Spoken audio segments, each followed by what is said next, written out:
A sílaba. A sílaba. Este vai ser o assunto deste pequeno vídeo sobre gramática descritiva que estou construindo neste presente momento aqui. Eu estou construindo uma playlist sobre gramática do português brasileiro e o livro que eu estou utilizando é este aqui, o livro Texto Base. É um excelente livro, mas gigantesco, vou levar anos talvez para terminar neste ritmo que eu estou gravando aqui pro canal, né? Um vídeo por semana com um pequeno trecho do livro. Então, Gramática do Português Brasileiro, do Ataliba Teixeira de Castilho, é uma pesquisa extensa sobre a gramática do português brasileiro. E eu sempre faço essa introdução nos vídeos, que ele coloca no capítulo 1, que é o capítulo que eu estou atualmente, o que se entende por língua e por gramática, ele nos informa que todo o livro será organizado em 4 grandes blocos, a saber, as 4 teorias linguísticas sobre língua, da perspectiva que ele traz no livro, né? Então, língua como um conjunto de produtos estruturados, ou seja, a gramática descritiva, que é a que eu estou atualmente. Língua como um conjunto de processos estruturantes, ou seja, a gramática funcionalista cognitivista. Língua como um conjunto de produtos e processos de mudança, ou seja, gramática histórica. E língua como um conjunto de usos bons, ou seja, gramática prescritiva.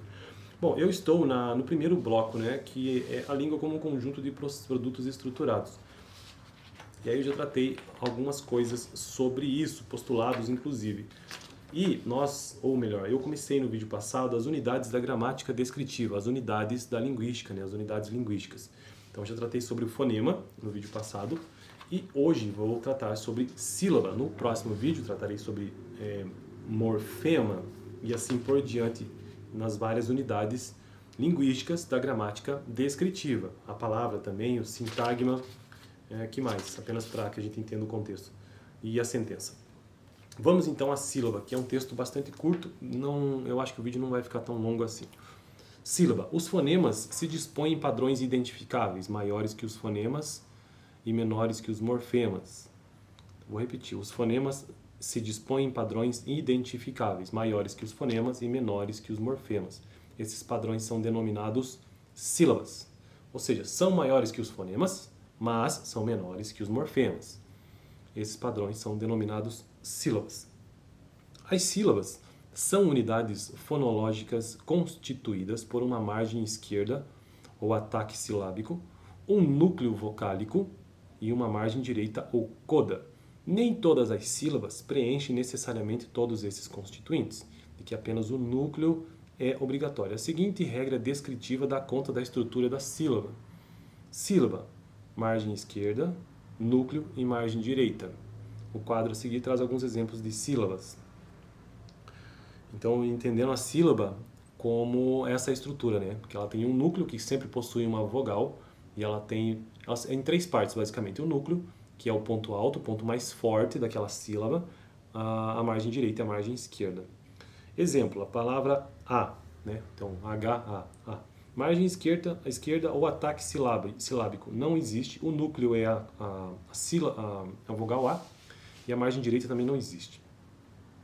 A palavra pá, margem esquerda, P, né? O fonema P, o núcleo é a vogal A e a margem direita ou coda não existe. Paz, margem esquerda, P, o núcleo é o A e a margem direita é o As. Veja que nessa lógica existe aqui uma espécie de gráfico que se forma, né? Paz. O que é mais forte nessa sílaba? O A, né? Então, no início você tem uma entrada, uma saída de ar um pouco menos potente. Ou melhor, nesse caso aqui, deixa eu ver, paz. Eu acho que ele é mais forte, né? Na saída de ar. Aí o gráfico vai se configurando até que chega o máximo de saída de ar, chegando na vogal, e aí finaliza no S. Pau. Então a mesma coisa, a margem esquerda é o P, núcleo é o A e a margem direita é o W, que representa esse U um pouco mais fraco, sabe? Essa vogal um pouco mais fraca. Nesse caso nós temos um ditongo, né? Pau. É um ditongo decrescente, inclusive. Pai. Decrescente porque ele está decrescendo no gráfico, sabe? Por isso que ele é decrescente. A vogal, porque o que é um ditongo? É o encontro de vogais na mesma sílaba. Então, se você tem paz, ou pau nesse caso aqui, né? Pau, o A é a vogal forte, e o centro, e o pico da sílaba, enquanto que o U, ele já está decrescendo, né? Então, por isso que é um ditongo decrescente. Pai, P, é a margem esquerda, núcleo é o A e a margem direita o I, novamente, que é o Y, né? Que é como se fosse uma vogal um pouco mais fraca. Pré, também temos um ditongo nesse caso, né? Pré, margem esquerda PR, né? O núcleo é o E e a margem direita não existe. Observando a distribuição dos fonemas no interior da sílaba, descobre-se que as vogais figuram no núcleo, como eu já mencionei, né?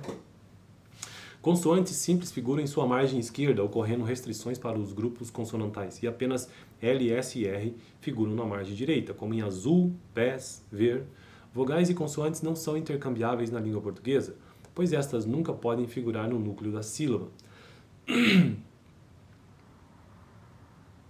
As sílabas terminadas por vogal são chamadas abertas, predominando esteticamente sobre as sílabas terminadas por consoante ou semiconsoante, chamadas fechadas ou travadas. Observa-se desde o latim vulgar, que era o latim popular, né, uma tendência à abertura das sílabas. O português deu continuidade a essa tendência, tendo adotado duas soluções. Primeiro, o português brasileiro omite a consoante travadora. Exemplo, os menino por os meninos, falar por falar. O português de Portugal. PE, português de Portugal, agrega uma vogal paragógica. Falari por falar, comeri por comer. Agora eu não sei o que significa isso ali. Bom, não ficou muito claro para mim essa segunda pelo menos, essas duas soluções, né? Bom, então no vídeo de hoje, basicamente, a gente só entendeu mesmo o que é a sílaba do ponto de vista da gramática descritiva, que é diferente daquela tradicional, né? Que mostra realmente um gráfico, daí ele dá um nome específico na teoria padrão aí, né? Um nome específico nessa sílaba dividida em três partes. Mas aqui também é dividido em três partes, apenas tem outro nome, né? Então a sílaba ela tem a margem esquerda, ela tem o núcleo e tem a margem direita. E o núcleo é sempre ocupado por uma vogal. Beleza? Eu fico por aqui. No próximo vídeo eu quero tratar sobre morfema, uma outra unidade da gramática descritiva. Valeu! Aliás, dá uma olhada no vídeo passado, caso você queira, onde eu tratei sobre fonema, a menor unidade linguística, ou uma das menores unidades linguísticas.